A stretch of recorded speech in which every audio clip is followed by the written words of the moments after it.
ধরুন যদি আপনি আপনার পার্টনারের সাথে কোনো পাবলিক প্লেসে বসে টাইম স্পেন্ড করছেন, আর সেখানে পুলিশ আসে, আর পুলিশ এসে আপনাদেরকে এটা চার্জ করে যে আপনি আপনার বাড়ির লোককে ফোন করুন, আপনার বাড়ির লোককে এই ইনফরমেশনটা দেওয়া হবে যে আপনি এই পাবলিক প্লেসে বসে আপনার গার্লফ্রেন্ডের সাথে অথবা আপনার পার্টনারের সাথে টাইম স্পেন্ড করছেন, তাহলে সেই ক্ষেত্রে আপনার পুলিশকে চার্জ করবেন যে as per article 21 of Indian constitution কখনোই পুলিশ এটা পারে না আপনার প্রাইভেসিকে রিভিল করতে।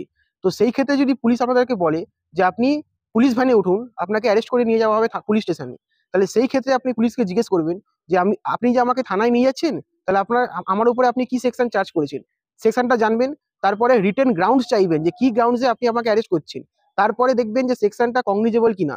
কারণ যদি কগনিজেবল অফেন্স না হয় অথবা কগনিজেবল অফেন্সের সেকশন চার্জ না করে থাকে, তাহলে সেই ক্ষেত্রে ম্যাজিস্ট্রেট ওয়ারেন্ট ছাড়া আপনাকে পুলিশ কখনোই অ্যারেস্ট করতে পারে না। আর যদি করে তাহলে সেটা ইনলিগাল অ্যারেস্ট।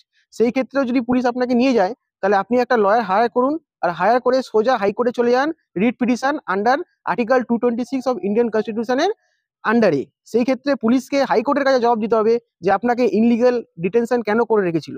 তো বন্ধুরা, এই ভিডিওটা সবার সাথে শেয়ার করুন যাতে সবাই লিগালি অ্যাওয়্যার থাকুক। ধন্যবাদ।